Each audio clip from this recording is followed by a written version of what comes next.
بسم الله الرحمن الرحيم والصلاة والسلام على أشرف الأنبياء والمرسلين نبينا محمد وعلى آله وصحبه أجمعين. Après la conférence sur le dévoilement de la méthodologie des influenceurs et des conteurs d'histoire, j'ai pu apercevoir une réponse qui se voulait être en réalité un cri dénué de science. Le dénommé Abu Aya ou Argent s'est précipité et n'a eu aucune limite, comme à son habitude. D'ailleurs, nous étions des frères qui l'avions conseillé avec douceur et nous espérons avec sagesse pendant un long moment, et cela ne l'a pas empêché. Lorsqu'il vit que nous ne sommes pas d'accord avec certaines de ses pratiques et que nous condamnons ce qu'il fait, cela ne l'a pas empêché de nous traîner dans la boue en public, de nous insulter, de mafia, de nous critiquer comme il l'a fait. Tout ceci en public alors que ces choses-là étaient cachées. Jamais nous n'avons parlé sur lui en public avant qu'il le fasse lui-même. Jamais nous n'avons rendu cette affaire publique avant qu'il la rende lui-même publique.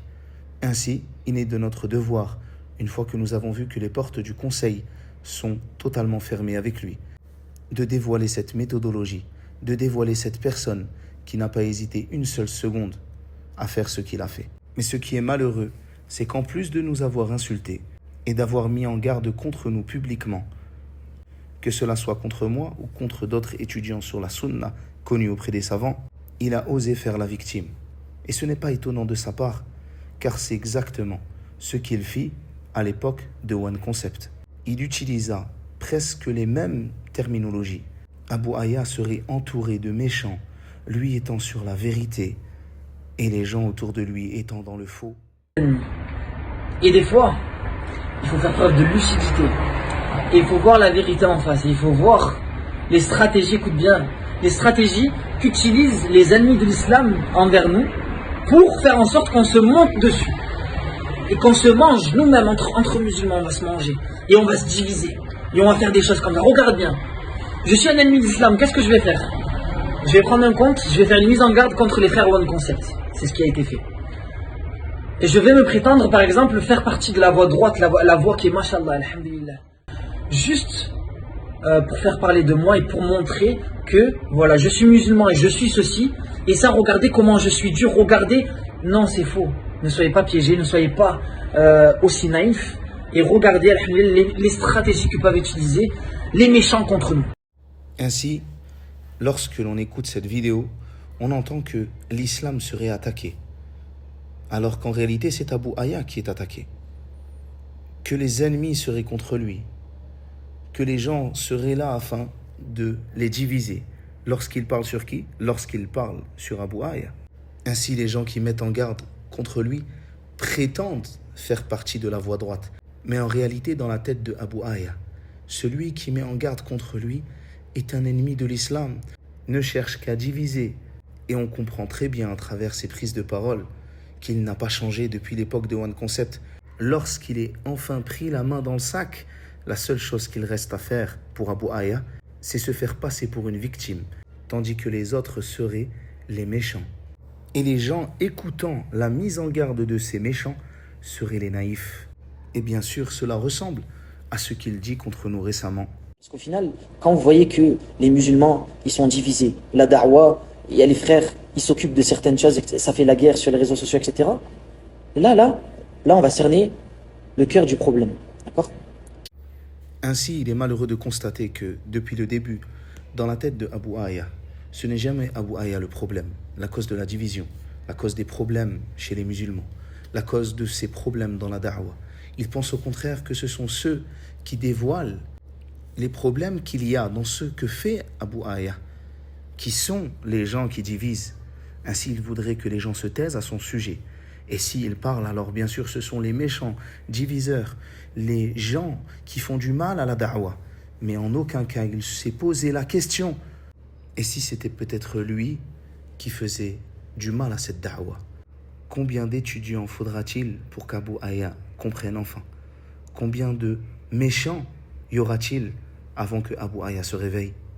Ensuite, Abu Aya dit: évidemment, je prends Allah à témoin que tout ce que je vous dis, c'est la vérité. Les frères Adam et Bilal ne peuvent pas nier cela. Pourtant, comme nous allons le voir, il y a dans le narratif de Abu Aya plusieurs mensonges, de déformation de la réalité, d'approximation, de paroles placées par-ci, placées par-là, qui ont un certain impact sur ceux qui ne connaissent pas cette histoire, car elles sont racontées afin de faire passer encore une fois Abu Aya pour une victime, alors qu'en réalité, il est celui qui est la cause de tout cela. Inch'Allah, nous allons continuer d'observer dans cette vidéo plusieurs points au sujet de Abu Aya, notamment le fait qu'il utilise un argumentaire qui est en réalité non exploitable. Lorsqu'il dit « Nous sommes partis voir les savants », jusqu'à 3 savants, et parfois il parle de 6 savants. Nous, contrairement à lui, lorsque l'on y va, nous disons à Abu Aya que nous allons voir les savants. Comme je l'ai fait moi-même, comme vous allez vous le voir dans la vidéo, avec le cheikh Abdul Bari. Ainsi, si nous avons dit à Abu Aya de venir, c'est pour que les versions puissent être exposées de manière complète. Mais lorsque lui va, il désire y aller seul. Ainsi, il n'y va pas avec ce qui lui est reproché. Il n'y a que sa version mal expliquée, comme cela l'arrange en réalité, comme on va le voir dans le reste de la vidéo. Lorsqu'il parle de l'encadrement, il choisit lui-même son encadrement et cherche lui-même ceux qui vont lui donner des réponses favorables, des choses qui vont aller dans son sens. Jamais il ne nous a proposé, comme moi je l'ai fait auparavant, de venir avec lui afin de donner nous aussi notre version. Et c'est ce que tu fais lorsque tu ne cherches pas à avoir une réponse particulière. Lorsque tu cherches à avoir quelque chose de juste dans ce genre d'affaires, alors tu vas avec ce qui t'est reproché de manière complète. Au contraire, Abu Aya va voir tout seul celui qu'il a envie, puis revient avec des choses sans aucune clarté. Il dit « J'ai posé la question à un savant. » Quelle question? On ne sait pas. Qui est le savant? On ne le sait que rarement. La réponse, elle, n'est pas détaillée. Et quand elle l'est, ça se retourne contre lui, comme on va le voir la plupart du temps. Nous pourrions nous aussi utiliser la parole d'un des nombreux chouyours à qui j'ai partagé ce que Abu Aya a fait, lui ou ses semblables, comme ici, Cheikh Talat. يجوز لا أن يتصرف في أموال المسلمين ولا يجوز له ولا لأمثاله الدعوة في التواصل الاجتماعي طالما أنه جهال ففاقد الشيء لا يعطي. Le cheikh dit ici, avec son approbation, il n'est pas permis qu'il s'occupe de l'argent des musulmans. Et il n'est pas permis pour lui, ainsi que ses semblables, de faire la da'wa sur les réseaux sociaux, si, du moment qu'ils sont ignorants. Car celui qui ne possède pas une chose ne peut pas la donner. Et je pourrais revenir aussi vers certains savants, notamment un juge à qui j'ai expliqué ce qu'il s'est passé avec Abu Aya, et où il me dit la même réponse que le cheikh Talat. Je pourrais venir avec ces choses-là en disant tel cheikh m'a dit, alors que Abu Aya n'était pas avec moi. En tout cas, pour ma part, j'espère avoir expliqué la situation comme elle doit être expliquée. Et j'ai avec moi de nombreux témoins parmi les étudiants qui témoigneront en ma faveur si je dois expliquer la situation à un savant. Car, walhamdulillah, nous sommes nombreux à avoir vu ce que j'ai moi-même pu voir, parfois sans même, et bien souvent, sans même nous concerter. Nous arrivons aux mêmes finalités. Mais je pense que tout ce qui est présent dans la vidéo et dans nos témoignages sera suffisant, walhamdulillah. Ainsi, je me passe de venir raconter à outrance que j'ai vu tel cheikh ou tel cheikh et qu'il m'a dit telle chose ou telle chose sans rien expliquer comme le fait Abu Aya. Et de toute manière, nous allons nous apercevoir que le frère a menti plusieurs fois afin de se défendre, à changer les faits, à exagérer, à chercher à semer la discorde, a trahi et a même pris parti avec l'égarement s'il le faut, comme cela s'est passé avec certains des partisans du Taymiyya, tant que cela peut lui apporter un argument qui servira à sa défense. Vous allez comprendre d'où ça vient. Une précision de la plus haute importance. Il ne s'agit là que d'un groupe minime, une minorité, d'accord, qui a ce type de comportement qu'on va dévoiler. Ici, Abu Aya ruse et prétend qu'il n'y aurait qu'une petite minorité qui serait contre lui. Or, ce qui est connu, c'est qu'à Médine, il n'y a qu'une minorité qui a osé marcher avec Abu Aya. Et nous remercions Allah tabaraka wa ta'ala sur le fait que plusieurs de nos frères soient revenus parmi les quelques étudiants qui ont marché avec lui et parmi même des gens qui travaillaient avec Abu Aya. Walhamdulillah. Ainsi, les étudiants ne partagent pas la méthodologie d'Abu Aya dans l'écrasante majorité. Même les gens que nous ne connaissons pas, parmi les étudiants d'Arabie ou encore d'Égypte, d'Algérie ou autres. En effet, comment des étudiants ayant appris auprès des savants, comment des étudiants ayant reçu ne serait-ce qu'un peu de cette éducation pourraient marcher avec Abu Aya et rester avec lui. Regardez ce qui s'est passé. Ces frères-là, Adam et Bilal, ils étaient très proches de moi. Et clairement, à Médine, ils se sont fait boycotter. Quand je dis boycotter, c'est même pas le salam. C'est-à-dire, ces frères-là, ce petit groupe-là, donc plusieurs parmi ce groupe-là, d'accord, les boycotter. Ici, Abu Aya ment. Il prétend que nous avons boycotté le frère Bilal et Adam. Or, ceci est un mensonge évident. Jamais nous n'avons fait cela. Le frère Bilal peut en témoigner, malgré que nous avions des points de divergence. Et parmi ces choses-là, il y a bien sûr ce qu'il s'est passé entre lui et Abu Aya de manière temporaire. Nous avons toujours eu entre nous une certaine gentillesse et un certain respect qui nous a poussé à nous asseoir ensemble et à faire preuve de comportement, une chose que Abu Aya, malheureusement, ignore. Et concernant Adam, le frère a cru qu'on le boycottait. Il a cru cela, et c'est pour cela qu'un jour il est passé devant nous, sans nous passer le salam, et nous avons été surpris de voir Adam nous boycotter. Alors que, malgré le fait que nous étions en conflit sur ces sujets, jamais nous n'avons boycotté le frère. Et d'ailleurs, le frère a compris cette chose-là et s'en est très bien souvenu et avait donc cette excuse-là qui était qu'il pensait que nous allions le boycotter. Ainsi, ici, il y a clairement un mensonge évident de Abu Aya. Certains étudiants avancés ont un tel comportement à, on va dire, se couvrir entre eux, à avoir ce type de comportement. Parce que quand je vous parle de ça, c'est pas des débutants qui font ça. C'est des étudiants qui sont proches des savants, qui ont étudié plus d'une dizaine d'années, etc. Est-ce que c'est normal? Est-ce que c'est normal? Et dans cette vidéo, il est malheureux de voir que le frère prend encore le problème à l'envers. Et qu'au lieu de se dire pourquoi autant d'étudiants avancés, et je n'en compte pas moins d'une dizaine ici à Médine, qui auraient à un moment parlé sur lui, ou qui l'ont conseillé, pourquoi autant d'étudiants avancés sont contre ce qu'il dit et ce qu'il fait? Ainsi, il serait peut-être temps que Abu Aya se réveille. Jusqu'à mettre des vents. Les frères, ils vont pour serrer la main. Par exemple, à Yanis Abu Imran, Yanis il dit « Ah, t'es un tel, je te serre pas la main, toi. » D'accord? Ça va jusqu'à la main. Et ici, Abu Aya ment en prétendant que j'ai refusé de serrer la main à des frères, que des frères seraient venus me voir et que... Or, depuis que je suis à Médine, depuis 7 années maintenant, et cela ne s'est passé qu'une seule et unique fois, avec un frère qui s'appelle Mohamed Hawad, un des frères qui marche avec Abu Aya malheureusement, qu'Allah le guide. Ce frère, lorsqu'il est venu me voir et qu'il a commencé à serrer la main aux gens, avant qu'il ne me tende la main, je lui ai dit « Est-ce que tu me connais? Je suis le frère Yanis Abu Imran, je ne vais pas te serrer la main.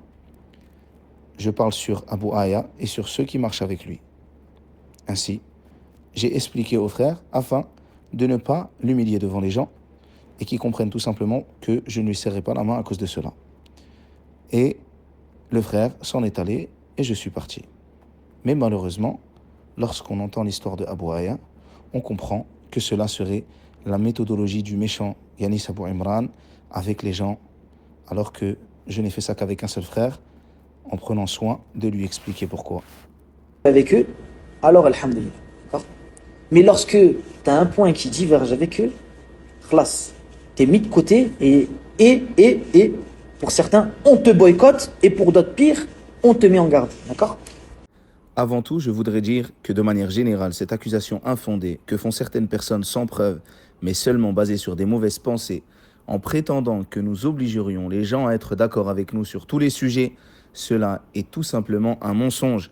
En effet, il arrive souvent que nous nous réunissions avec différents étudiants ou que nous parlions avec eux à travers des moyens de communication, que nous évoquions ensemble certains sujets et que nous ne soyons parfois pas d'accord. Quand il s'agit bien sûr de points sur lesquels des salafis peuvent diverger. Et cela ne crée, walhamdulillah, aucun problème entre nous et personne n'est contraint de suivre aveuglément quelqu'un en particulier ou tel groupe de personnes. Ceci est donc un mensonge. Et ici, encore une fois, Abou Aya se moque du monde. Lorsque tu conseilles Abou Aya et que tu vas dans son sens et que tu ne représentes pas pour lui un obstacle, alors tu es un étudiant qu'on doit mettre en avant. Tu es une personne vers qui on doit revenir. Tu es quelqu'un de sage, un ancien. Et lorsque tu contredis Abou Aya et que tu n'es plus avec lui, il parle sur toi, met en garde contre toi. Et n'hésite pas à utiliser, comme il dit lui-même, de sa puissance sur ses réseaux sociaux contre toi. Ainsi, en réalité, lorsque tu marches main dans la main avec Abou Aya, tu es une référence, tu es un gentil. Mais une fois que tu marches dans un autre chemin que le sien, tu es un méchant. Pour vous dire au point même où Adam disait du frère Yanis Abou Imran qu'il pensait que c'était un comportement maladif. C'est-à-dire que, dans le sens que, limite, lui, c'est un frère qui est spécial. Encore les autres, ils font des choses injustes, etc. Mais ce frère-là, tellement ce qu'il fait, lui, d'accord, son acharnement, sa façon de se comporter, d'accord, sa façon d'amener les choses, etc. Adam disait même, il en avait marre de lui, d'accord, il en avait vraiment marre de ce frère. Il arrivait au constat où il disait, Amir et les frères, je pense que ce frère-là, c'est, on va dire, quelque chose de... Vraiment, ça dépasse la normale, en fait. Ce qui se passe avec ce frère-là, c'est pas normal, ce qu'il fait, d'accord. Et ici, Abou Aya, après avoir essayé de nous faire passer pour un groupe minoritaire, après nous avoir fait passer pour des frères acharnés, injustes, etc., parmi tous les qualificatifs qu'il a donnés, il essaie à la fin de me faire passer pour une personne qui serait folle, qui serait atteinte d'un problème. Wallahu al-musta'an. En réalité, ici, Abou Aya essaie de diviser les étudiants, essaie de créer de l'animosité, en dévoilant ce qui était privé, ce que disait Adam sur moi. Et comme j'ai envoyé à Adam, et il l'a lui-même cité dans son live, je lui ai dit, Adam, quelles que soient les choses que tu aurais pu dire sur moi, je te pardonne. Car il n'y a jamais rien eu de personnel entre nous. Et si nous avons parlé, c'est pour Allah.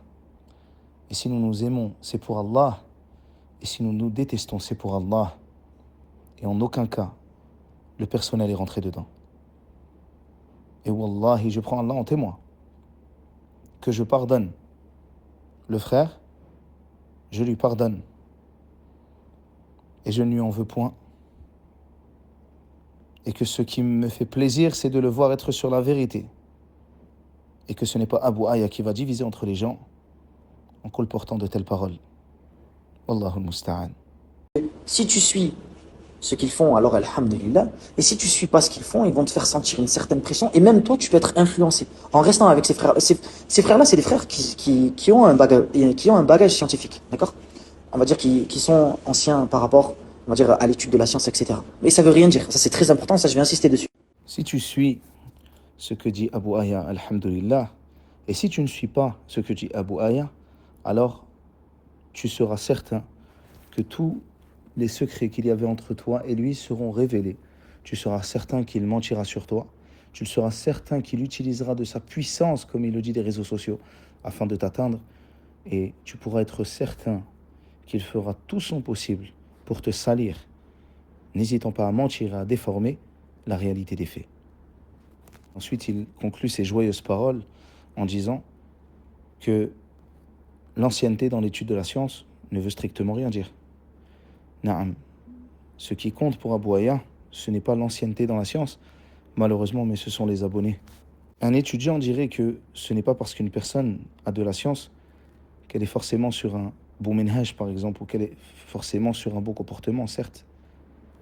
Mais de dire que cela ne veut rien dire, il n'y a qu'un ignorant qui pourrait dire cela. Le shir, il a dit que oui, qu'il n'y avait pas de mal et que, en gros, il devait se limiter à ses connaissances, à ses capacités, d'accord? Dans cet audio, Abu Aya dit que le shir qu'il a questionné d'une question bien sûr que nous ne verrons jamais et d'une réponse que nous n'entendrons jamais aussi, il arrive malgré tout à se mettre dans une position gênante. Il dit, le shir lui dit qu'il doit se limiter à ses connaissances et à ses capacités, c'est-à-dire aucune. Et ce n'est pas insultant de dire que Abu Aya n'a même pas le niveau d'un enfant parmi les enfants arabophones. En quoi le frère, barakallahu fikoum, se contente de ses capacités? Rentrer dans le jarh wa ta'dil en critiquant les étudiants de manière publique, est-ce que toutes ces choses-là, tout ce que fait Abu Aya, depuis le début, tout ce que nous reprochons dans nos conférences, dans nos cours, dans nos prises de parole, dans nos vidéos, toutes ces choses-là ne sont-elles pas des dépassements de ce sur quoi est Abu Aya? N'a-t-il pas dépassé son statut, son ignorance, ses connaissances? Allahul Musta'an. Un parmi les imams qui est reconnu à Quba, d'accord, alhamdulillah, ils m'ont dit que même en étant débutant et même en ayant un compte de commerce à côté, il n'y avait aucun problème que je pouvais faire la da'wah. Un parmi les imams, donc sans aucune précision de qui, ou de quelle est la question, ni même quelle est la réponse, Abu Aya nous dit que du coup il a le droit de faire la da'wah tout en ayant un compte de commerce. Bien sûr, avant même de parler de la réponse, j'espère que tout le monde comprend que la question ne correspond en rien à la réalité des faits. Et nous, quand nous posons les questions aux mashayikh, qu'ils soient en Arabie ou qu'ils soient en dehors de l'Arabie, alors les réponses ne sont pas les mêmes qu'Abu Aya. Et ça, c'est vraiment bizarre. Puis même, il y a d'autres savants dont je suis plus proche, d'accord, qui m'ont dit exactement la même chose. Ici, Abu Aya essaierait de nous faire croire que, déjà, il serait proche de certains savants. J'aimerais bien savoir de quel savant Abu Aya est proche. Deuxièmement, Abu Aya nous dit ici que des savants lui disent exactement la même chose. Allahul Musta'an. Maintenant, nous allons croire que ce sont les savants qui disent à Abu Aya de faire da'wah, que ce sont les savants qui autorisent Abu Aya à faire ce qu'il fait. Et c'est exactement pour cette raison que nous étions partis nous-mêmes voir les savants, afin qu'Abu Aya n'utilise pas les savants pour justifier ses agissements. Et louange à Allah, comme vous allez le voir, même Abu Aya met en garde contre Abu Aya. Je condamne ce que je vais dire là, tout de suite. Je condamne le fait qu'un frère isolé en France prenne son téléphone et commence à faire une page de da'wah comme ça, sans être, donc, on va dire, encadré dans un encadrement, comme il a été cité un débutant à la Jamia, etc. D'accord? Comme ils ont cité les savants. En effet, ici, Abu Aya met en garde exactement contre ce qu'il a fait. Et ce n'est pas une petite minorité d'étudiants, comme il essaie de dire, qui témoignent de cela, mais la France entière. L'ensemble des gens qui connaissent Abu Aya depuis le début savent que c'est exactement ce qu'a fait Abu Aya. Wallahul Musta'an. Et ensuite, il nous parle d'encadrement. L'encadrement d'Abu Aya est un encadrement choisi. C'est un encadrement qui est en fonction des gens qui marchent avec lui. Et une fois que ces gens-là ne marchent plus avec lui, l'encadrement s'effondre. Ce n'est plus un encadrement. Il n'en veut plus. Ainsi, Abu Aya n'est pas encadré. Il encadre. Et comme vous pouvez le voir, cela ne l'a pas empêché de travailler avec ces gens. Et nous en avons mis qu'une liste non exhaustive. Il a travaillé avec eux via des codes promo et en même temps les condamne. Donc, quelle est la réalité? Est-ce qu'il ment et qu'il ne condamne en réalité rien du tout?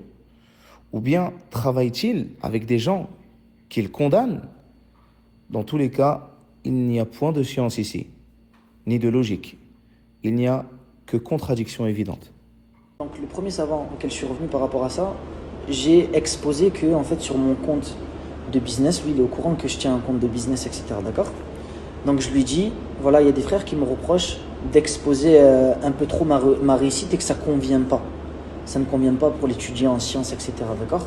Je dis par exemple, voilà, je vais donner des exemples. Je dis par exemple le fait d'afficher, on va dire des sommes. Ça, c'était des choses qui étaient, on va dire, c'était des choses qui étaient précisées par certains.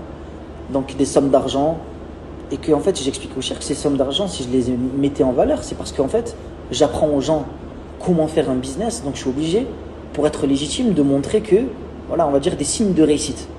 Bien sûr, ici, Abou Aya nous raconte une histoire avec un savant où il aurait dit telle chose et il aurait entendu telle réponse. Bien sûr, sans aucune, ou plutôt sans aucun des détails obligatoires dans la question et la réponse qui permet justement de comprendre ce qui a été posé et ce qui a été répondu.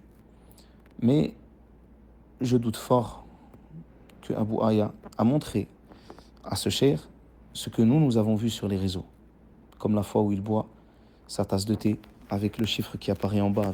Et ici, ce n'est qu'un petit exemple des manquements de Abou Aya sur les manquements à la muru'a et les nobles comportements nécessaires à la prédication dans la da'wa. On peut le voir dans cette vidéo qui n'est pas apte à cela, ni en termes de science, ni de comportement.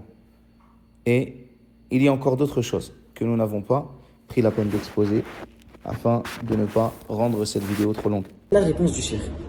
Le cheikh, il a dit, écoutez bien, le cheikh, il a dit, il n'y a pas de mal. Il dit, il n'y a pas de mal si c'est fait de manière occasionnelle.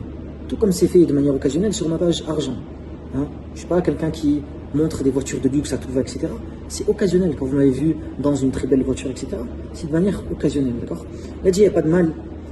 Il a dit, même, il a cité un hadith que Allah, il aime voir les traces donc des bienfaits de ses serviteurs sur eux, d'accord? Il a même cité ce hadith-là.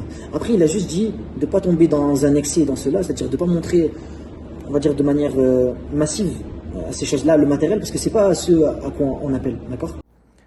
Bien sûr, ici, nous voyons Abou Aya qui pose la question à un cheikh sur ce qu'il fait.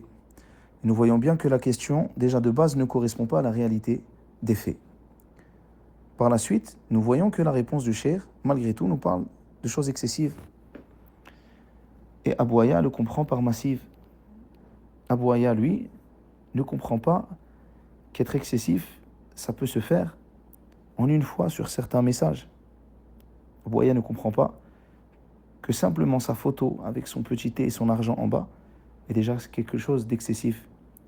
Dans un pays où les gens ont une certaine pudeur vis-à-vis de l'argent, où une personne qui est étudiante en sciences ou qui prétend faire da'wa ne doit pas se comporter de telle manière. C'est une chose qui est connue dans notre pays. Le simple fait de demander le salaire à quelqu'un, c'est quelque chose qui est honteux. Les gens ont une certaine pudeur vis-à-vis de cela. Quelque chose qui est connu. En aucun cas, ils se comportent comme ça, ils le tolèrent encore moins avec les gens de science ou avec les gens qui font la da'wa.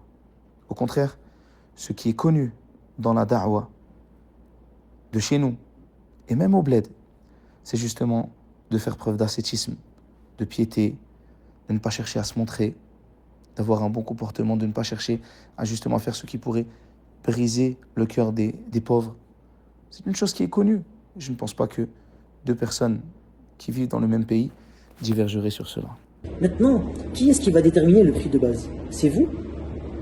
C'est vous qui allez déterminer le prix de base? Ou comme le troisième frère que j'avais vu lorsque j'avais confronté deux frères dont Yanis Abou Imran, un autre frère et un autre frère aussi, qui avait dit oui, mais comment tu détermines tes prix, etc. Moi, je me souviens, j'ai fait un BEP GEPS et c'était 5000 €. Donc, par rapport à ta formation, là, c'est quoi ça, les frères? Là, c'est quoi ça, les frères? Vous comparez 7 mois en Chine de travail, mon expertise, mes business, mon expérience, etc. à un BEP GEPS. Je pense là que mes formations, ce que je propose, ça a plus de valeur qu'un BEP GEPS. C'est juste que je trouve ça étonnant de certains frères qui n'ont aucune notion du business, qui, quand c'est mon sujet, commencent à devenir des pros on va dire des formations, des personnes qui commencent à analyser des choses et à faire des raccourcis bizarres avec des BEP GEPS et des formations en Chine et les frères, ça c'est totalement n'importe quoi.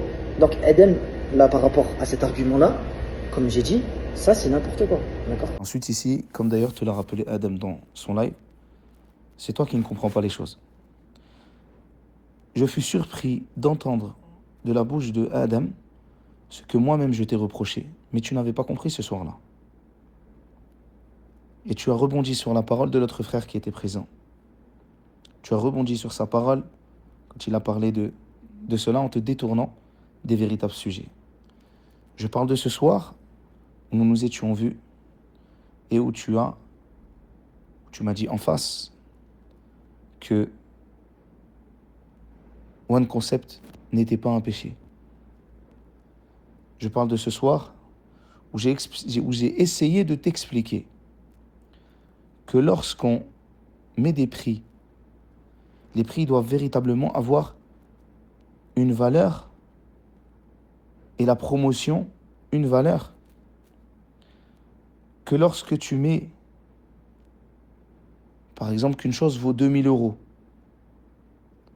alors il faut que cette chose-là vale vraiment 2000 euros, que tu ne calcules pas qu'en réalité de base, elles valent 999 euros. Que ça soit vraiment quelque chose qui a un prix de base. Que cette chose-là est à 2000 et que de temps en temps, parce que justement tu nous reproches de ne pas comprendre le principe des promotions, apparemment c'est toi, que seulement de temps en temps, à de rares occasions, afin de justement susciter l'achat, ces prix qui sont à 2000 et quelques passent à 999. Le frère te l'a réexpliqué, et je te l'avais moi-même expliqué, mais tu as préféré te détourner. Allahul Musta'an. Troisième point, où Adam dit que je suis à la ligne du haram, c'est concernant donc l'exposition que j'aurais dit, je vais vous apprendre à faire la hijra. Donc ce terme-là, je ne sais pas où il a vu. Pourtant, Abou Aya, ici, a la mémoire courte. Si lui ne l'a peut-être pas dit, ses partenaires commerciaux, oui. Et bien sûr, il est lié directement à eux, via même un code promo. La France est islamophobe. Enlève ton voile. Avec les interdictions du voile, l'abaya, les abayas, interdits à l'école. Et en tant que musulmans, on devrait tous envisager à faire la hijra. Mais comment faire la hijra? En vrai, même moi je sais pas. Et c'est pour ça, ce janvier, je vais partir en Arabie Saoudite, Inch'Allah, pour apprendre à faire la hijra. Cette formation va se passer au Médine, mais on va également faire des activités au Jeddah et la cerise sur le gâteau, on va faire la Umrah à la fin de cette formation. Tout ça pour un prix de 990 euros, non, 940 euros avec le code promo SAMI50. Donc si tu as envie de venir avec moi en Arabie Saoudite, va sur le lien de ma bio.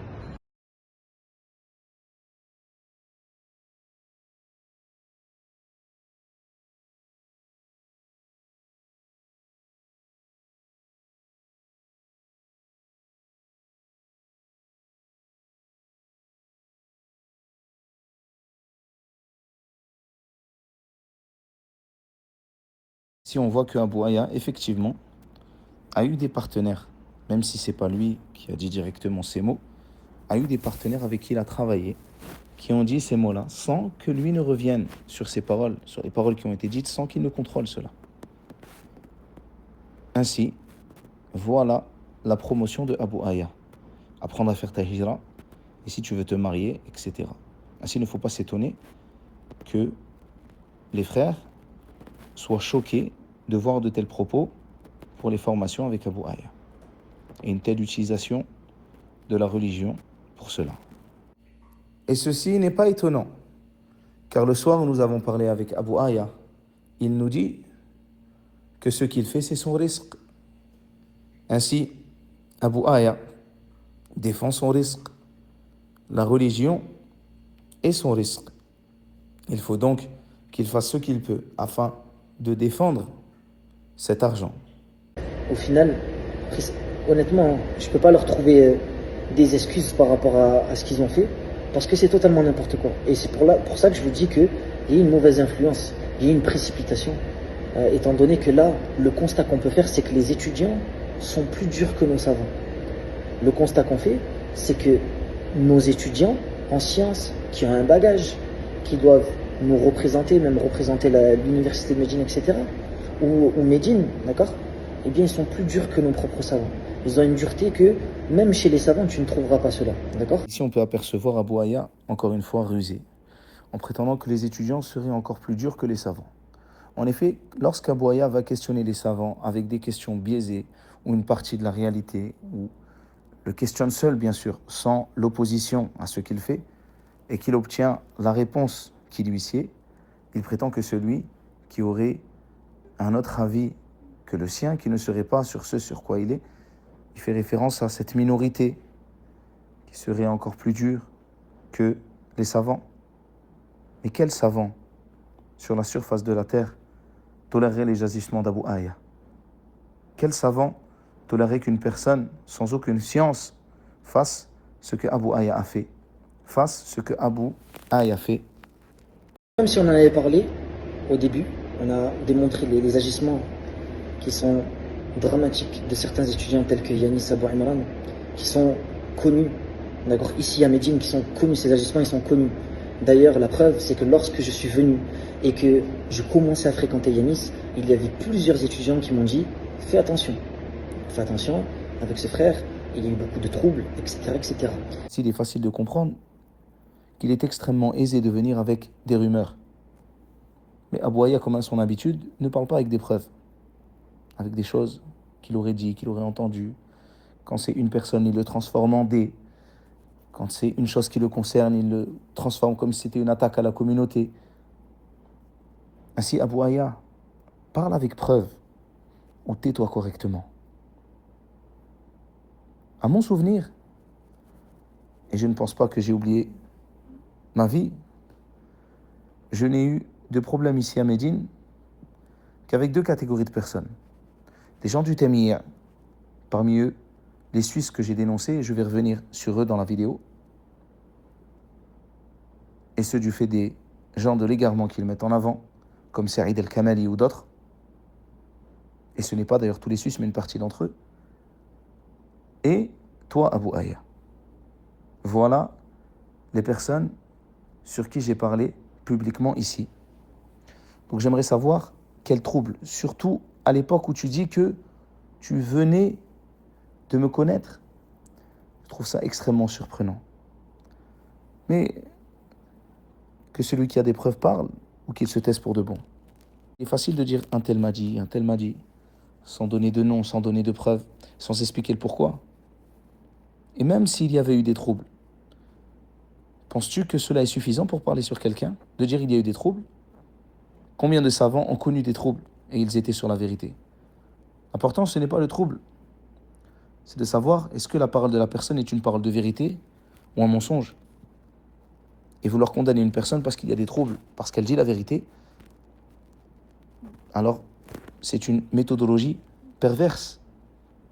Il faudrait plutôt se poser la question, pourquoi certains se taisent et pourquoi certains acceptent. Mais se plaindre qu'une personne parle et qu'il y ait des troubles à cause de cela, car elle parle en propageant la vérité, c'est une chose qui n'est pas normale. Il n'y a pas de blâme sur cela. Ainsi, parle avec science ou tais-toi. Tu étais témoin, donc Yanis Abou Imran, que je revienne publiquement sur ces points-là. Tu étais témoin. Malgré ça, tu repostes. Et c'est ça qu'on fait quand on n'arrive pas à trouver à des défauts à des personnes, c'est qu'on reposte leurs erreurs. Et ça, c'est ta spécialité. Les points sur lesquels Abu Aya est revenu, je ne lui en tiens en aucun cas rigueur. Mais il n'est pas normal qu'une personne qui prétend être revenue me dise en face à face qu'un concept n'était pas un péché, puis s'étonne que je parle de cela.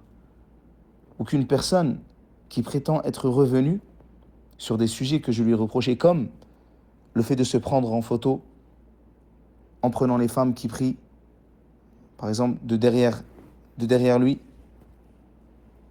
Alors ça, ce n'est pas normal qu'une personne qui récidive se plaigne qu'on répète son défaut. Ainsi, Abu Aya se plaint de sa récidive. Mais si tu récidives, c'est normal que je parle sur toi. Si tu récidives, c'est normal que je parle sur cette erreur, que je parle sur ce que tu fais. Il y a certaines choses qui se sont passées entre-temps. Le frère, par exemple, il a refusé de répondre à l'invitation d'un frère, d'accord. Alors que le frère, il est un peu déterminé derrière son téléphone, il est déterminé. Mais quand il y a un autre frère, et je rentre pas dans qui avait raison ou quoi, quand il y a un autre frère, il a dit viens, on va voir le moufti. Viens, on va voir le moufti de Médine. et on revient par rapport à tes accusations, etc. Le frère Yanis, il a fui. D'accord? Et il m'a dit, moi j'ai dit, mais pourquoi tu réponds pas présent? Pourquoi tu fuis? Il m'a dit que c'est un piège, écoutez bien, parce que c'est Cheikh Salih Suhaimi et il est non-voyant, donc il va pas pouvoir bien, on va dire c'est comme un piège. Il a dit ça. Quand j'ai vu ce type de réponse, honnêtement, et j'ai vu ce qui s'est passé par la suite, ce frère-là, je lui ai plus trop donné de nouvelles, d'accord? C'est-à-dire même il m'envoyait un message, etc. Moi je répondais plus, ok? Encore une fois, pour te défendre, tu es prêt à toutes les bassesses. Tu es prêt à déformer la réalité, à t'allier dans des alliances improbables. Et d'ailleurs, c'est ce qu'il s'est passé à ton sujet lorsque j'ai fait ma conférence au sujet de Abu Aya. Sachez que sur Twitter et sur d'autres réseaux, tous les gens qui ont les mêmes caractéristiques de Abu Aya se sont relevés. Et ils étaient tous unis sous le slogan, même s'ils ne le prononçaient pas, mais les actes parlaient à leur place. Les ennemis de mes ennemis sont mes amis. Et là, tu n'as pas hésité à prendre parti par ce message que tu veux faire passer avec les Suisses, contre qui j'ai mis en garde, car ils partageaient Al-Kamali, car ils partageaient Othman Al-Khamis, car ils partageaient d'autres, dont je ne peux pas forcément dire le nom, mais qui sont connus pour faire passer, ou plutôt pour faire partie des gens du Temiyya. Et leurs erreurs ont déjà été dévoilées.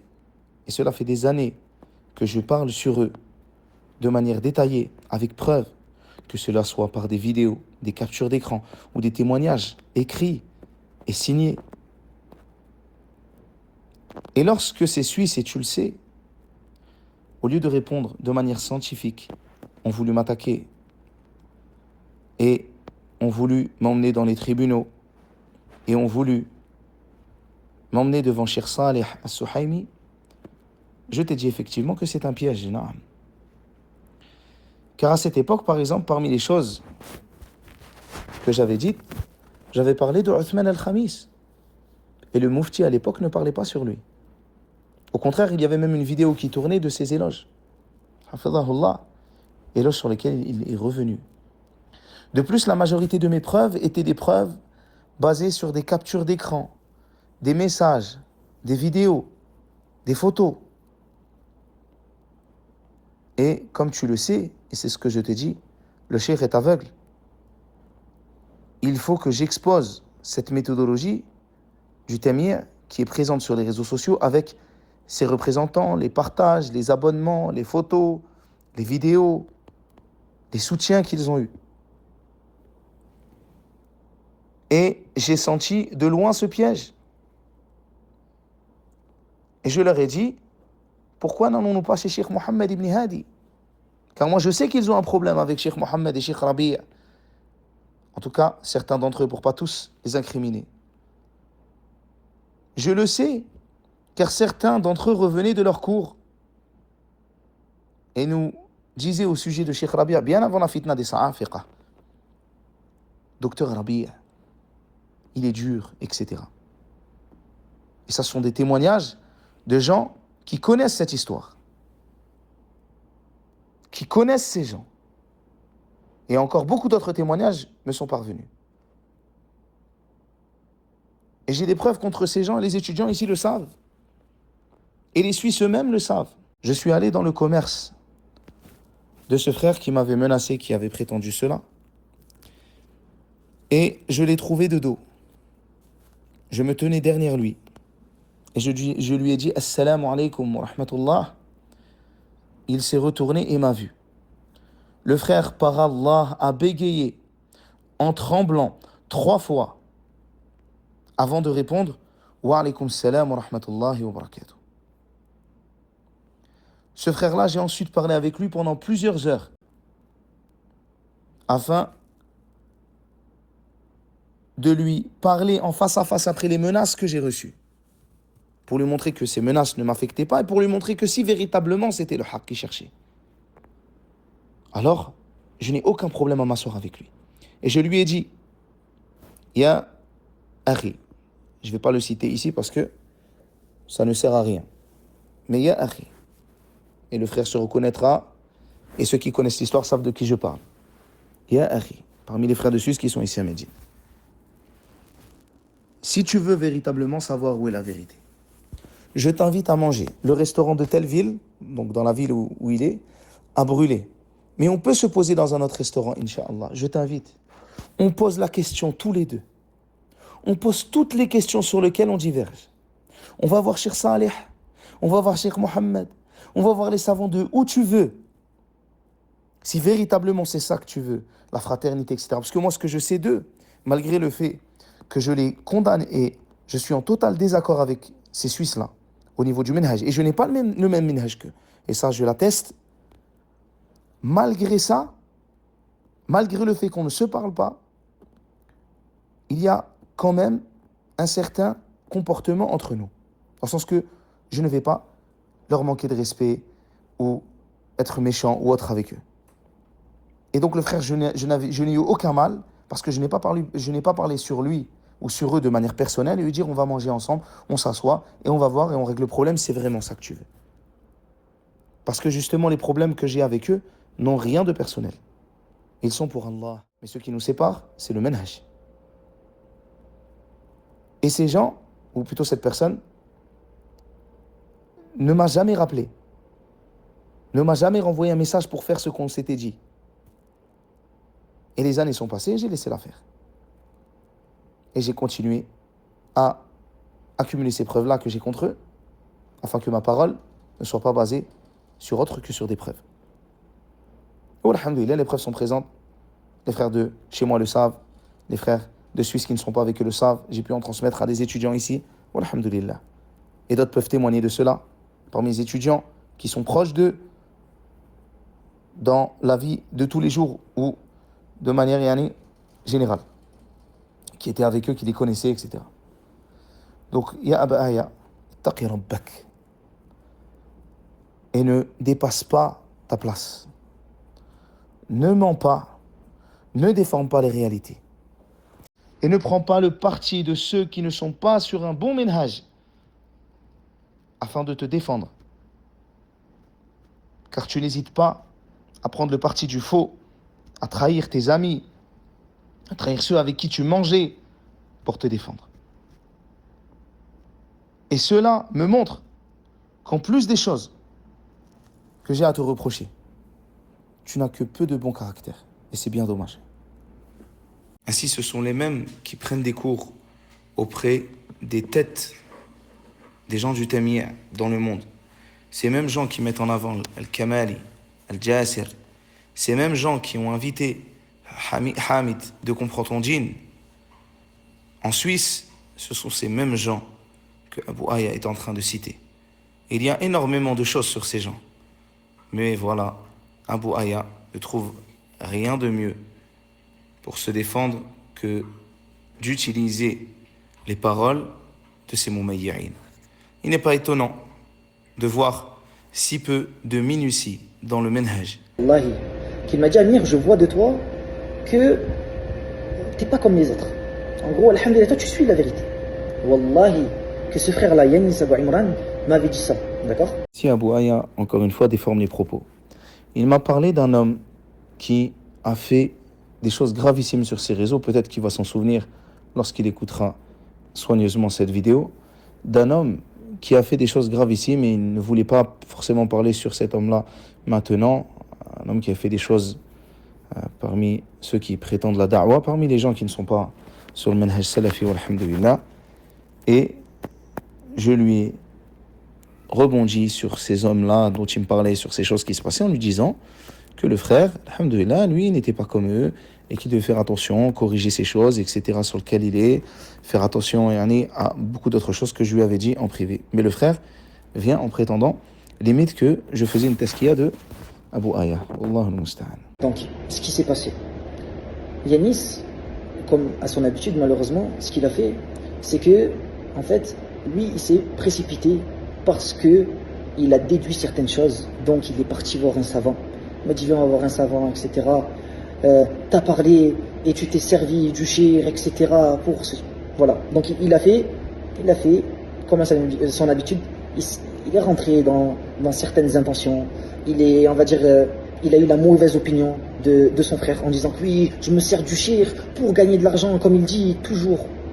J'ai l'impression qu'il pense beaucoup à moi. Subhanallah, je vois beaucoup d'intérêt pour moi. Si je remercie Allah que Abu Aya puisse répondre à Abu Aya. Lorsque moi je suis venu vers toi et que j'ai voulu mettre les choses au clair par rapport à ce que tu faisais en allant voir un savant, je t'ai envoyé un message, je t'ai dit viens Abu Aya, nous allons voir un savant. C'est ce que tu es en train de dire dans ta vidéo. Alhamdulillah, Abu Aya répond à ma place. Regarde la différence entre Yanis Abu Imran, le méchant, le malade, et Abu Aya. Regarde la différence entre celui qui veut régler les problèmes auprès des savants en te prenant vers un savant, en te disant viens, et Abu Aya. Bien sûr, on se précipite afin d'aller voir les savants. Et je remercie Abu Aya pour ce noble témoignage à mon sujet, comme quoi c'est une habitude. Ensuite, lorsque je l'ai confronté, parce que j'ai su que voilà, il allait revenir au shir tout seul, j'ai pas laissé ça, d'accord? Enfin, j'ai pas laissé ça. Je pensais, je sais plus, je me rappelle plus, ça fait un petit moment. Je sais plus si je pensais arriver avant ou quoi. Je l'ai confronté et ils étaient 3. Ensuite, ici, vous avez la déformation d'Abu Aya. Et maintenant, je vais vous dire la réalité des faits. Assalamu alaikum wa rahmatullahi wa barakatuh. Donc ça, c'est mon message que je lui ai envoyé ce soir-là, à la date du 10 décembre 2023. Akhi, j'espère que tu vas bien. Je n'ai toujours pas de nouvelles de toi, Akhi. J'aimerais te parler avant que ça aille trop loin, mon frère. Je t'avais contacté pour cela.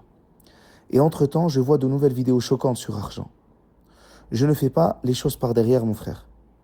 Je préfère te tenir au courant que je vais aller voir le shir Abdul Bari. Si tu veux qu'on y aille ensemble, marhaba, Akhi. J'ai été très choqué de ta vidéo, disant que le cheikh est d'accord sur cela, Akhi. Vraiment, du coup, j'aimerais lui montrer pour savoir s'il autorise vraiment cela. Comme Abu Aya avait prétendu. Donc là, je vous ai lu mon message que je lui ai envoyé. Et je lui ai envoyé par la suite sa photo avec son thé et son comportement indécent que je lui ai envoyé. Allahul Musta'an. Bref, tout ça pour vous montrer une fois de plus que Abu Aya n'est pas honnête. Et que, ne serait-ce que par rapport à cela, il ne convient pas qu'un tel individu se mette en avant dans la da'wah. Et le frère d'ailleurs ne m'a pas confronté devant le cheikh et n'a pas voulu venir. Il m'a dit tu peux y aller. Et c'est qu'une fois que je suis parti qu'il est venu. Et la suite de l'histoire, vous l'avez dans mon témoignage que j'ai déjà donné lors de la conférence sur la méthodologie des influenceurs et des conteurs d'histoire des rois et bida. De plus, je tiens à rappeler que si je suis parti voir le cheikh, c'est parce que j'étais très étonné de cette vidéo. Il y a quelques jours, je suis parti voir Shir Abdel Bari, qui est un savant, c'est un savant du hadith, qui est très connu en Arabie Saoudite. Je suis parti lui poser une question. Pourquoi? Parce qu'il y a un frère, il m'a dit, dans le sens, il y a plusieurs personnes qui peuvent trouver que pour un étudiant en sciences, c'est un peu trop ce que tu fais. Toi, ce que tu fais, par rapport au fait de me montrer combien tu gagnes, voilà, on va dire que c'est étrange, tu vois, dans le sens, un étudiant en sciences. Parce que voilà, moi, je vous montre clairement que en 1-2 jours, par la grâce d'Allah, j'ai déjà réussi à faire 20 000 euros de résultats, etc. Et j'ai pas de mal à le montrer. Pourquoi? Parce que, en fait, subhanallah, le but de cette page, c'est quoi? C'est de vous montrer comment apprendre à faire de l'argent. Mais dis-nous le problème. Ils ne veulent pas que tu réussisses. Ils veulent que tu restes pauvre et que tu tendes la main. Il dit, fais le commerce. Il m'a même dit en rigolant, en quelle langue ils sont tes cours? Nous, on veut apprendre. Prends cet argent. En gros, dans le sens, mets bien ta famille, fais des sadaqat, d'accord, c'est très bien. Je pense que n'importe qui entendrait un frère prétendre qu'un savant veut participer à la formation de argent se poserait la question si ces choses-là sont vraies et depuis quand un cheikh voudrait participer à ce genre de choses avec Abu Aya. Ce qui m'a extrêmement gêné, c'est l'utilisation des savants afin, encore une fois, de faire de l'argent. Surtout lorsqu'on voit ce genre de vidéos ou de photos.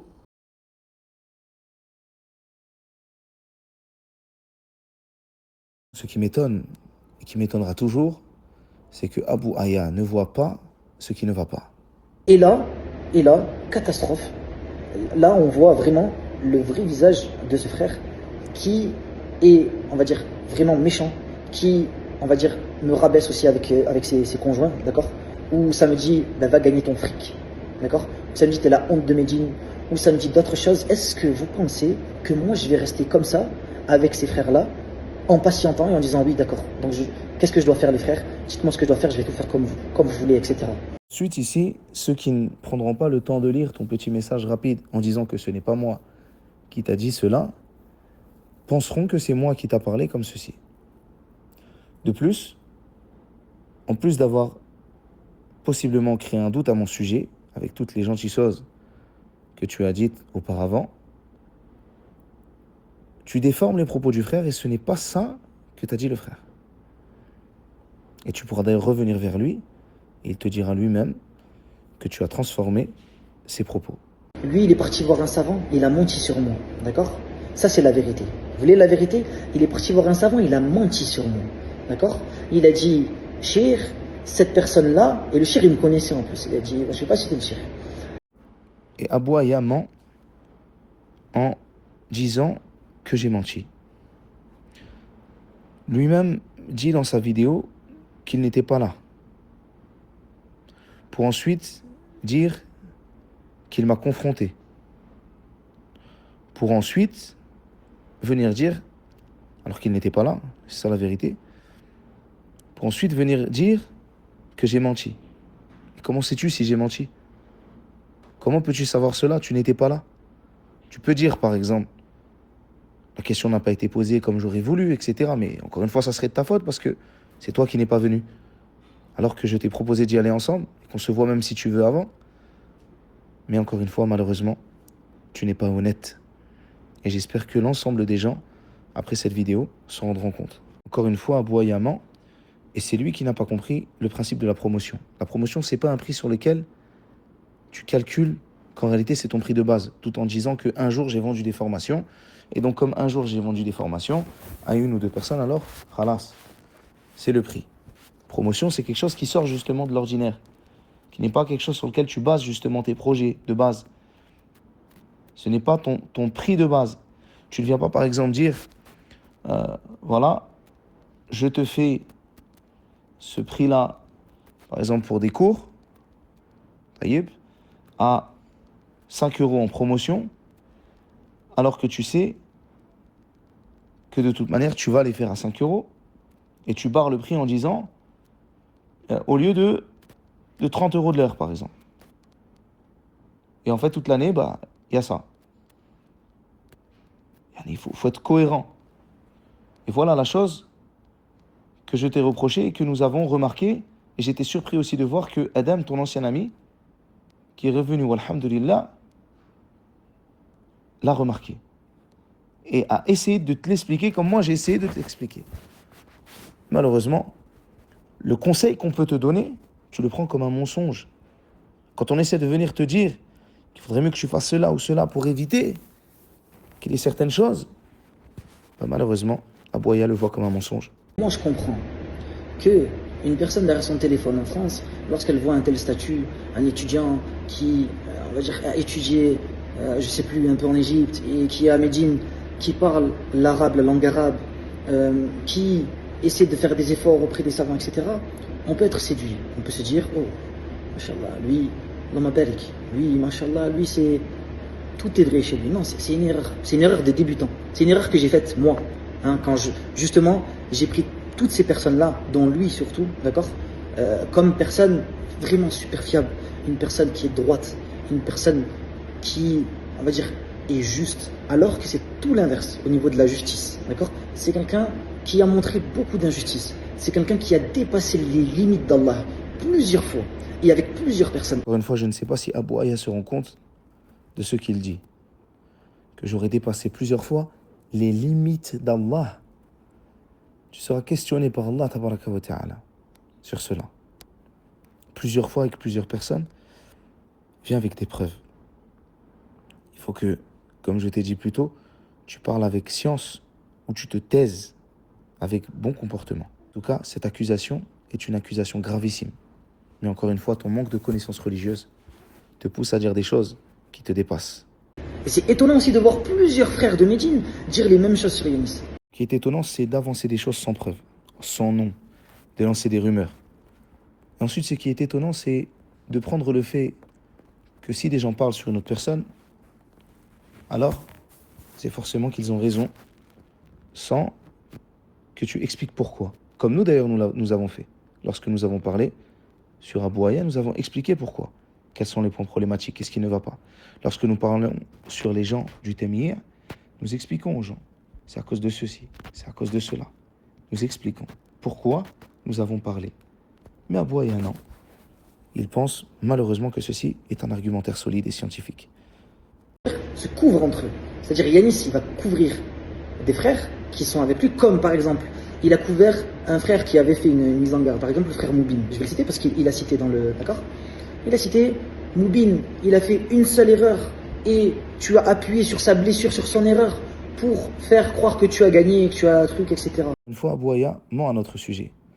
Malgré le fait que le frère Moubin soit un frère que j'aime en Allah et que j'estime, si le frère s'est trompé, alors il est normal qu'il revienne. Et c'est ce qu'il a fait. Et j'ai insisté sur le fait que ce n'est pas parce que le frère a fait des erreurs que l'ensemble de son argumentaire est tombé. Car lui, ce qu'il reproche est basé sur de la science. C'est un reproche scientifique. Quelque chose qui est fait afin de montrer où est le haqq et où est le batil. Le frère donc a fait ses audios, ses vidéos afin de montrer cela. Et s'il s'est trompé sur certains éléments, il est revenu. Il est revenu en public. Et malgré cela, tu t'acharnes sur ces erreurs et tu te détournes du véritable problème. Exactement comme tu fais depuis le début à chaque fois qu'il t'arrive des histoires, ya Aba Aya. La réponse est la même aussi au sujet de Amirouche. Si le frère a fait quelques erreurs, en quoi ces erreurs-là devraient-elles être suffisantes afin de faire tomber l'argumentaire du frère qui est basé sur de la science, pas sur des paroles comme Abu Aya, des conjectures, des on-dit, des choses sans preuve, des pensées, des manipulations. Les paroles des frères, et aucun d'eux n'a de problème personnel avec toi. Les problèmes qui sont entre nous, ya Aba Aya, sont pour Allah. Les problèmes qu'il y a entre nous et Abu Aya, c'est que nous refusons la propagation de cette méthodologie et que nous la combattons fermement. Wallahi, si seulement vous mettez cet entrain que vous avez sur moi à me faire tomber, parce que là c'est le mot, d'accord? Pour Yanis, c'est le mot. On ne peut pas dire le contraire, d'accord? Si seulement vous mettez cet entrain, la même énergie que vous mettez là sur moi, vous la mettez sur Ismail Mounir. Ça serait magnifique. Là qu'on voit bien Ismail Mounir partout sur tes comptes, hein, que vous acharnez sur lui. Ça serait incroyable. Malheureusement, hein, on se tire dessus entre frères de Médine, d'accord? C'est ça qu'on a trouvé à faire. C'est clairement Shaitan qui passe entre nous. Celui qui est passé entre nous, c'est clairement Abu Aya, qui a pris la responsabilité de parler sur des étudiants en sciences, avancés comme il dit, sans revenir aux savants, en les jetant en pâture devant les gens, et en plus de ça de les avoir menacés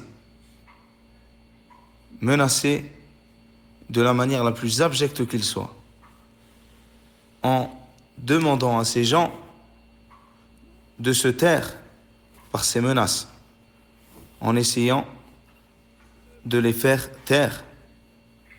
Remettre le minhaj entier d'une personne, douter du minhaj, juste parce qu'on n'est pas d'accord, séparer des frères, boycotter des frères, comme tu le fais, et tu penses là que tu es en train de secourir la sunna. Tu penses que tu es un chevalier, tu penses que tu es quelqu'un qui secourt la religion d'Allah. Est-ce que tu penses cela avec ce tel comportement? En tout cas, ce qui est sûr, c'est que ce que tu fais, Abu Aya, comme nous l'avons démontré dans cette vidéo, ce n'est pas secourir la sunna, mais c'est plutôt chercher à gagner, quels que soient les moyens utilisés, que cela soit le mensonge, la tromperie, la trahison, la déformation ou autre. Tu n'hésites pas à faire cela. Et en plus de cela, tu essaies de te faire passer pour une victime, comme à l'époque de One Concept, où tu disais ceci. Juste pour faire parler de moi et pour montrer que voilà, je suis musulman et je suis ceci. Et ça, regardez comment je suis dur, regardez. Non, c'est faux. Ne soyez pas piégés, ne soyez pas aussi naïfs. et regarder les stratégies que peuvent utiliser les méchants contre nous. L'islam a des ennemis.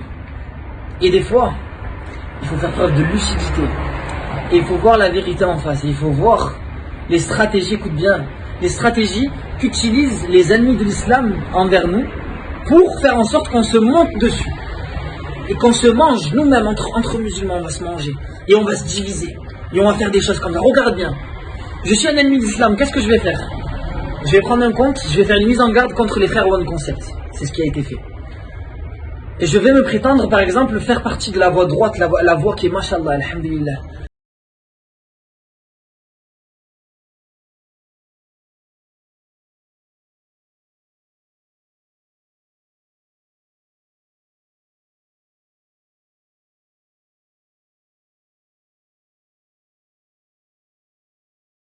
En effet, le comportement de Abou Aya, comme vous pouvez le voir, ne se montre que lorsqu'il est pris au piège. Il montre un sourire, mais derrière ce sourire se cache énormément de comportements mauvais et de mots déplacés, de comportements sans scrupules, d'orgueil, au point où ici, il nous parle de puissance via ses réseaux. Et il dit, je dispose d'une visibilité parmi les plus puissantes de France dans la cible musulmane, pour faire connaître la vérité, pour faire triompher en réalité son point de vue. Tu es inconscient de menacer aussi injustement un frère qui a autant de visibilité et qui peut rapidement retrouver le nom de ton agence. Bien sûr, nous n'avons rien à voir avec cette agence et nous ne savons pas de quelle histoire il parle. Simplement la manière de se comporter montre vraiment comment est l'individu. Et comme dans une ancienne histoire où il dit à une personne avec qui il était en conflit, et comme vous pouvez le voir avec preuve, nous ne sommes pas les premiers et sûrement pas les derniers. Il dit à cette personne, tu es mal tombé.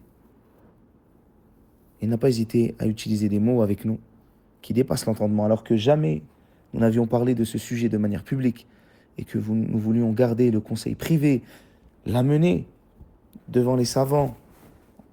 Après, peut-être s'être concerté, avoir parlé entre frères. À la place, le frère, rempli de son orgueil et de son mauvais comportement habituel, dit, si j'apprends qu'un membre de la mafia des étudiants de Médine me cherche ou me manque de respect indirectement ou directement, et j'exposerai publiquement votre vrai visage et votre façon de faire très choquante en privé. Et vous-même, vous savez à quel point c'est honteux. Les gens vous mettent sur un piédestal, car ils voient seulement votre statut, mais on connaît les coulisses, les coupeurs de route de ceux qui n'avalent pas votre point de vue. Oh, vous les grands fattans de Médine, je vous conseille de vous faire petit. Regardez sa façon de parler. Car vous êtes mal tombé, comme à cette personne auparavant. Allez plutôt chasser les innovateurs et appeler les non-musulmans au tawhid. Voici une noble bataille. Ainsi, dès que l'on se met en travers de sa route, qu'on le dérange dans son argent, nous devons nous faire petits.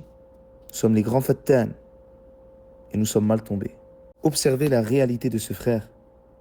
Regardez ce mal qui se cache dans ses actes, derrière son grand sourire. Et le fait qu'il ait voulu punir ses anciens amis montre à quel point ce frère se comporte mal et fait des choses qui ne sont pas normales. Aujourd'hui, si je dénonce ça, c'est parce que c'est un fléau qui divise la communauté. Je dis bien que, et j'affirme mes propos, ces frères-là, d'accord, et notamment le frère Yanis, lorsqu'il agit comme ça, fait du mal à la communauté, fait du mal à la da'wa francophone et divise, alors qu'on a vraiment pas besoin de ça, surtout au moment où il se passe des choses extraordinaires sur les réseaux sociaux, que ce soit en France, que ce soit dans le monde, que ce soit avec les innovateurs, que ce soit avec la perversité qui se trouve sur les réseaux sociaux, ou que ce soit avec le shirk qu'on peut retrouver, la multiplication de certains phénomènes étonnants. À ce moment-là, on a besoin de ça. L'islam a des ennemis. Et des fois, il faut faire preuve de lucidité. Et il faut voir la vérité en face. Et il faut voir les stratégies, écoute bien, les stratégies qu'utilisent les ennemis de l'islam envers nous pour faire en sorte qu'on se monte dessus. et qu'on se mange nous-mêmes entre musulmans, on va se manger et on va se diviser et on va faire des choses comme ça. Regarde bien, je suis un ennemi de l'islam, qu'est-ce que je vais faire? Je vais prendre un compte, je vais faire une mise en garde contre les frères One Concept. C'est ce qui a été fait. Et je vais me prétendre, par exemple, faire partie de la voie droite, la voie qui est, mashallah, alhamdulillah. L'islam a des ennemis, l'islam est attaqué. On voit en réalité que c'est un comportement ancien chez lui, depuis de nombreuses années. En tout cas, j'aurais fait mon possible pour montrer ce que Abu Aya cache, pour montrer le vrai visage que nous avons vu de ce frère et que ceux qui étaient avec lui autrefois ont vu. J'espère que par cela, nous avons fait notre devoir d'étudiant afin de répondre à ces ambiguïtés et à ces erreurs, à ce ménage catastrophique qui se propage, le ménage des influenceurs, leur façon d'appeler Allah, leur façon de faire. Et Abu Aya montre, à travers ses vidéos, ses incohérences. Parfois même, Abu Aya condamne Abu Aya. Et nous voyons bien que Abu Aya est resté le même, que cela soit avec nous ou avec d'autres. Il vit dans un monde où les gens sont méchants et où lui est le gentil, où l'islam serait attaqué lorsque tu t'attaques à lui. Aujourd'hui, c'était le méchant Yanis, le méchant Bilal, le méchant Adam. Et un jour, ça sera sûrement d'autres méchants parmi ses amis d'hier et d'aujourd'hui. Maintenant, et c'est là où je vous dis que ces frères-là tombent dans ce qu'ils me reprochent, d'accord, le fait de dépasser sa place. On s'aperçoit que des frères comme Adam Abou Nour, par exemple, qui a appelé au boycott concernant Abu Aya et à argent, n'achetez plus chez lui. Donc ça, c'est une parole qu'il a pu dire, n'achetez plus chez lui jusqu'à ce qu'il rectifie ces points-là. Et c'est des points, quand on est revenu au savant, que le savant, il a dit qu'il n'y avait pas de mal par rapport à ces points-là, d'accord. Donc c'est une mauvaise compréhension de la part de Adam, une précipitation, mais surtout une responsabilité qu'il assumera devant Allah, d'accord. Le fait d'appeler au boycott, ça c'est quelque chose de hajib. Il faut en prendre conscience. L'affaire, elle n'est pas aussi simple qu'elle paraît. Là, le frère s'est permis de prendre la parole et de dire vous devez délaisser sa darwa et vous devez délaisser ses ventes, d'accord, sans, bien évidemment, sans être revenu au savant. Ce qui est étonnant dans cette vidéo, c'est que Abu Aya, encore une fois, se contredit. Il se plaint de choses et lui fait pire. C'est lui qui a exposé toute cette histoire au grand public. C'est lui qui a mis en garde contre les étudiants qui le conseillaient et qui n'avaient jamais parlé en public de Abu Aya. Il reproche alors des choses alors que lui-même fait pire. Ya ayyuhalladhina amanu lima taquluna ma la taf'alun. Ô vous qui avez cru, pourquoi dites-vous ce que vous ne faites pas? Et Abu Aya exactement dit ce qu'il ne fait pas. Il se plaint de choses et il dit qu'il faudrait revenir vers les savants alors que lui ne revient pas vers eux lorsqu'il parle sur les étudiants qui font la da'wa, qui sont connus auprès des savants, qui sont connus pour être sur un bon manhaj. Il parle sur eux sans aucun mal, sans aucune difficulté. Mais lorsque c'est lui, il se plaint. Eux qui prétendent eux-mêmes que des étudiants, lorsqu'ils se mettent en avant, ils dépassent leurs limites parce qu'ils font des rappels courts de 1 minute. Eux se permettent donc de faire des mises en garde, des appels au boycott et bien plus donc sur les réseaux sociaux. Et ne voient pas de problème par rapport à ça. Et ici encore une fois, nous avons Abu Aya qui réfute Abu Aya. Si seulement Abu Aya s'était écouté lui-même et ne mettait pas en garde, si seulement Abu Aya restait à sa place, ainsi Abu Aya devrait peut-être écouter Abu Aya qui le conseille. Il est possible aussi que tout cela rentre dans ce qui touche visiblement Abu Aya. Le fait de vouloir faire des choses de bien et de faire exactement l'opposé, tout en pensant faire le bien, comme nous l'avons relevé lors des extraits précédents. Ensuite, Abu Aya nous explique ce qui est scientifique ou pas. C'est pour cela que j'aimerais partager cette image avec vous.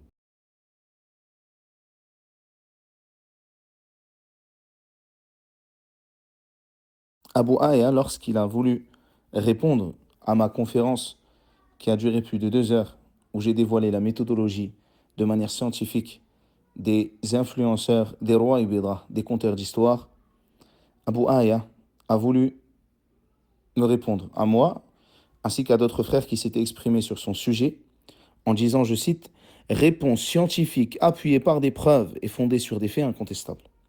Et au final, nous avons écouté cette réponse et il nous est apparu que Abu Aya lui-même nous dit qu'en réalité sa réponse n'avait rien de scientifique. En effet, Abu Aya, dans cette vidéo, nous explique ce qui est scientifique ou pas et comment faire la différence. Un point où je veux retenir votre attention, c'est que en aucun cas, ce qu'il a fait le frère Adam Abou-Nour, c'est scientifique. Est-ce que vous l'avez donc vu à plusieurs reprises ramener des versets du Coran, des hadiths ou des textes par rapport aux salafs, aux pieux prédécesseurs, etc., aux compagnons, et me les attribuer par rapport aux reproches qu'il a pu, on va dire, appuyer me concernant? Non. D'accord? Donc maintenant, est-ce que la réponse de Abu Aya était scientifique? Au contraire, ce n'était qu'un cri d'influenceur criant en demandant, en quémandant les gens afin qu'ils partagent au maximum. Chaque frère qui avait des choses à me citer, à me dire, il m'a rencontré. Tous là, tous les frères que je vous ai cités, et que je ne citerai pas à d'autres frères aussi, quand ils m'ont dit oui, on aimerait te parler, on aimerait ceci, cela, etc., oui, ceci, viens, on va voir les savants et tout ça, chaque frère m'a trouvé présent. Il n'y a jamais eu un moment où je me suis faufilé, où j'ai dit non, je ne peux pas revenir aux savants, etc. Jamais, d'accord? Et le frère Adam est témoin de cela, ainsi que tous les autres frères. Je n'ai jamais, on va dire, esquivé cela, alhamdulillah, d'accord? Dans cette vidéo, Abu Aya prétend qu'il n'a jamais esquivé quoi que ce soit. Or, comme nous avons pu le démontrer dans la vidéo, il a esquivé la demande que l'on avait de s'asseoir ensemble afin d'aller voir Cheikh Abdul Bari ce soir-là. Et Abu Aya, comme vous le voyez, va voir les savants tout seul afin de pouvoir revenir et dire « Je suis parti voir les savants ». Taïb, si tu vas voir le savant et qu'au savant, tu lui dis B, alors que nous disons A, bien entendu que ce n'est pas la même lettre qui a été prononcée. Et il se peut que la réponse ne soit pas la même. Mais Abu Aya profite de l'ignorance des gens sur ce sujet afin de dire « Nous sommes partis voir les savants, nous sommes partis voir plus de 3 ou 6 savants. » Et au final, comme nous l'avons expliqué, il vient avec des choses abstraites et non claires. Puis ensuite, Abu Aya ose faire le sage. Il ose prétendre vouloir le bien de la da'wah. Et sachez que le plus triste dans cela, ce n'est pas mon image, parce que ça c'est un exemple parmi les exemples, d'accord? Mais c'est l'image de la communauté, l'image de ceux qui appellent Allah dans, on va dire, le milieu francophone.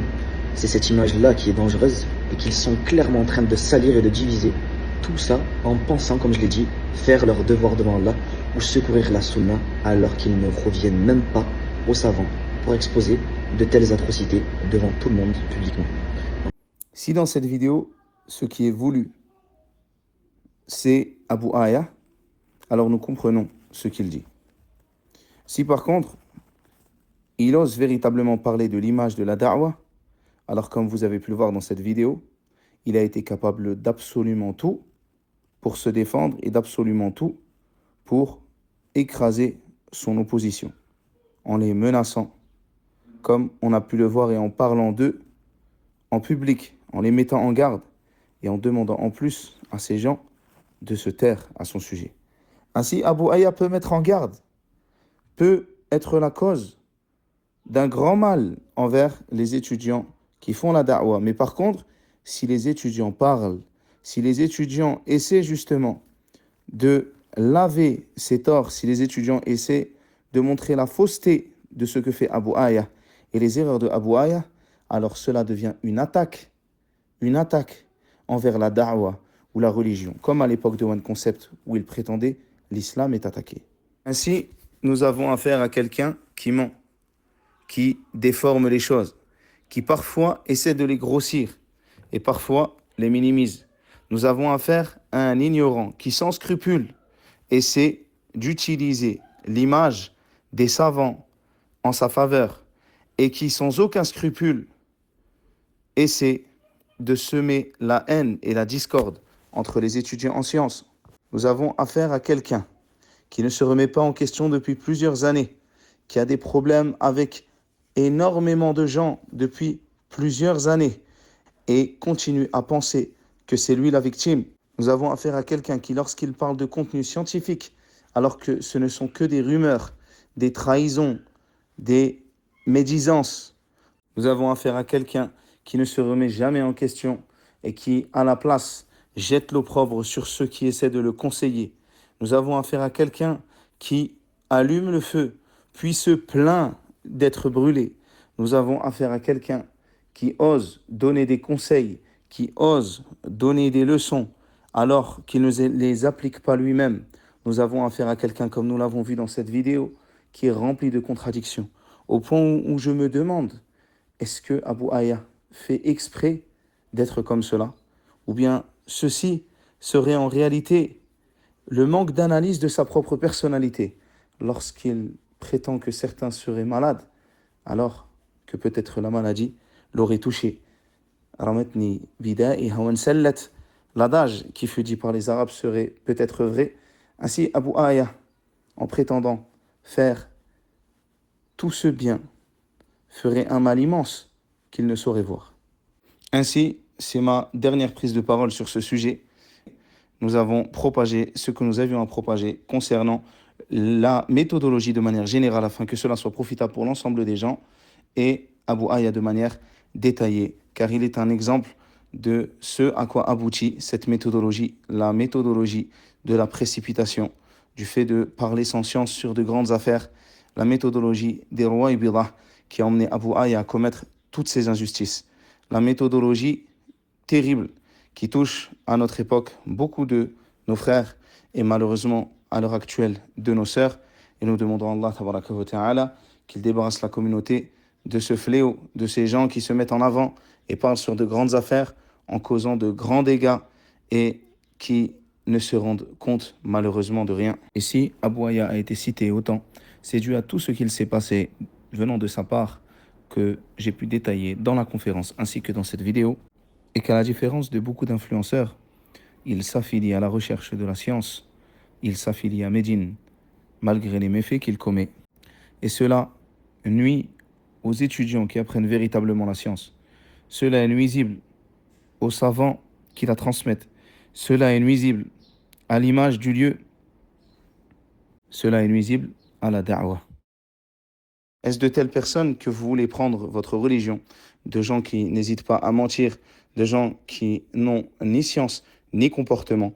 Est-ce de telles personnes que vous voulez prendre votre religion alors que eux-mêmes se réfutent eux-mêmes? Ainsi, لقد أسمعت لو ناديت حيا ولكن لا حياة لمن تنادي. Tu t'es certes fait entendre si tu as appelé quelqu'un de vivant, mais il n'y a point de vie chez celui que tu appelles. Ainsi, malheureusement, il ne serait pas étonnant que Abu Aya, à la place de prendre en considération cette conclusion, de prendre en considération cet audio, cherche plutôt à répondre de manière virulente, à répondre, quitte à utiliser des mensonges et des déformations, comme cela a été le cas. En réalité, pour Abu Aya, ce n'est qu'une partie de ping-pong. Il faut avoir le dernier mot, il faut avoir raison, et ceci afin que les abonnés continuent d'affluer vers lui. Malheureusement, c'est ce qui apparaît des actes d'Abu Aya. Ainsi, ceux que j'appelle à se réveiller, c'est ceux qui écouteront cette vidéo, qu'ils fassent très attention à ne pas prendre en compte les paroles et les rumeurs propagées par cet individu et qu'ils prennent garde à ces rouaïbillah, qu'ils prennent garde à ces ignorants sur les réseaux qui parlent et n'hésitent pas à critiquer les gens qui apprennent la science auprès des savants, ces gens-là qui n'hésitent pas à rentrer dans de grandes affaires que nous avons dénoncées dans notre conférence et que l'ensemble des étudiants dénoncent de manière continue et ceci toute l'année. Ainsi, j'espère que cela aura été profitable et comme répété précédemment, que nous aurons pu par cela accomplir notre devoir d'étudiant et nous demandons à Allah tabaraka wa ta'ala d'accepter nos œuvres. Ainsi, c'est ma dernière réponse sur ce sujet, sur Abu Aya. Nous demandons à Allah tabaraka wa ta'ala qu'il nous guide et nous pardonne. Wa sallallahu ala nabiyyina Muhammad wa ala alihi wa sahbihi wa sallam.